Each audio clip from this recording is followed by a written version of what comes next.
Welcome दोस्तों। मैं हूं एडवोकेट जितेंद्र। आज के वीडियो के अंदर बताने वाला हूं कि पति केस से सीआरपीसी 125 और डीवी केस के अंदर इंटरिम मेंटेनेंस अगर बनता है तो उसको कैसे कम करवाए।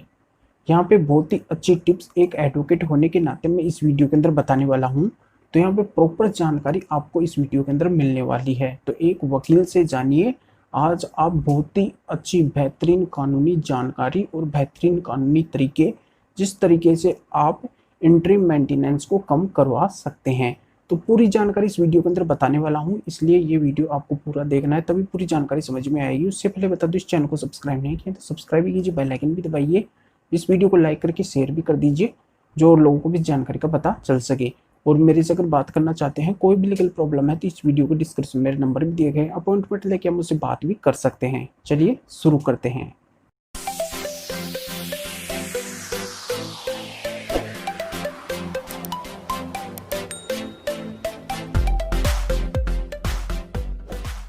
यहाँ पे बता दूं, इंटरिम मेंटेनेंस को कम करवाने का सबसे बेहतरीन और आसान पहला तरीका है इसमें कि अपने केस का डिस्कशन अच्छी तरीके से वकील साहब से जरूर करें।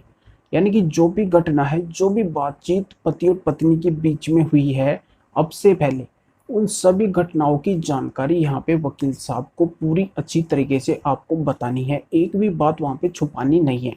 जो भी घटना हुई है उसकी डेट, टाइम और मंथ और पैलेस, इन सभी के बारे में भी वहाँ पे आपको डिस्कस जरूर करना चाहिए, वकील साहब को बताना चाहिए। तो पूरी प्रॉपर जानकारी आपको बतानी चाहिए, और जो भी आपके पास में एविडेंस है, डॉक्यूमेंट्स है, उन सभी को वकील साहब को देना चाहिए, जिसे आपके केस के अंदर लगा सके। तो ये सबसे पहला आपको यहाँ पे स्टेप अपनाना है, पहला तरीका ये यूज करना है। तो दूसरी टिप्स या दूसरा तरीका ये आता है कि अगर आपकी वाइफ जॉब करती है, सरकारी डिपार्टमेंट में जॉब करती है, या फिर वो किसी प्राइवेट कंपनी के अंदर जॉब करती है, लिमिटेड कंपनी के अंदर जॉब करती है, या फिर अन्य कोई धंधा करती है, तो वहाँ से उसकी सैलरी स्लिप आपको निकलवानी है। अगर वो गवर्नमेंट डिपार्टमेंट में करती है जॉब, तो वहाँ से आपको आरटीआई के थ्रू उसकी सैलरी स्लिप आप निकलवा सकते हैं। या फिर प्राइवेट कंपनी के अंदर जॉब करती है, तो वहाँ पे आप अपने वकील साहब के माध्यम से लीगल नोटिस देके और सैलरी स्लिप उसकी निकलवा सकते हैं। तो इस आधार से उसके एविडेंस आपको सैलरी स्लिप के कलेक्ट करने हैं, वो देने हैं कोर्ट के अंदर। तो यहाँ पे ये स्टेप आपको अपनाना चाहिए। अब इसमें तीसरा तरीका या तीसरी टिप्स ये आती है कि अगर आपकी वाइफ यहाँ पे आपकी इनकम ज़्यादा लिखवाती है, कि आप यहाँ पे ज़्यादा पैसे कमाते हैं, तो यहाँ पे आपको ये करना है कि जो आप रियल में जितना कमाते हैं उसका एविडेंस आपको कोर्ट के अंदर प्रूफ करना है। उसका एविडेंस आपको कोर्ट के अंदर देना है, वो भी बिल्कुल एक्यूरेट वहाँ पे आपको बताना है। तो यहाँ पे इस तरीके से ये 3 टिप्स यहाँ पे हो गई हैं। तो यहाँ पे चौथा तरीका, चौथी टिप्स बता देता हूँ।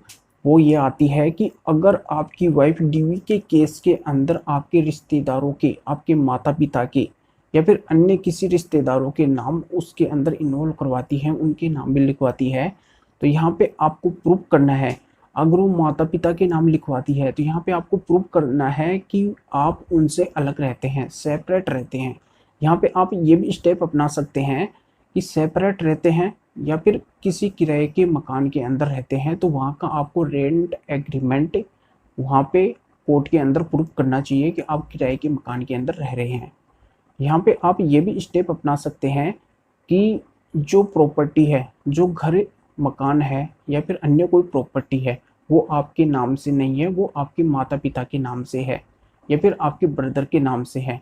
तो यहाँ पे ये प्रूफ है, तो ये प्रूफ भी आपको वहाँ पे देना चाहिए, कोर्ट के अंदर देना चाहिए। तो यहाँ पे ये स्टेप आपको ज़रूर अपनानी चाहिए। अब यहाँ पे बता दूं कि इस स्टेज के अंदर ये टिप्स आप अगर फॉलो करते हैं फिर भी आपका इंटरिम मेंटेनेंस ज़्यादा बन जाता है या फिर ज़्यादा बांध दिया जाता है कोर्ट के द्वारा, तो फिर आपको क्या करना है कि आपको अपील करनी चाहिए। आपको अपील का प्रोसीजर ज़रूर अपनाना चाहिए। तो अपील आप कब कर सकते हैं? जब कोर्ट का ऑर्डर हो जाता है, तो ऑर्डर होने के 30 दिन के अंदर आप अपील कर सकते हैं। तो आपको अपील ज़रूर करनी चाहिए। और जो भी एविडेंस है, आपको यहाँ पे सबसे इम्पोर्टेंट ये ध्यान में रखना है कि आपके केस के अंदर जितने स्ट्रॉन्ग एविडेंस उसके अगेंस्ट होंगे, वाइफ के खिलाफ होंगे, वही उतना ही आपको यहाँ पे फ़ायदा मिलने वाला है। तो जो भी एविडेंस है उसके खिलाफ उन सभी एविडेंस को आपको इंटरिम मेंटेनेंस के केस के अंदर लगाने चाहिए। तो ये पूरी जानकारी आपके समझ में आ गई होगी।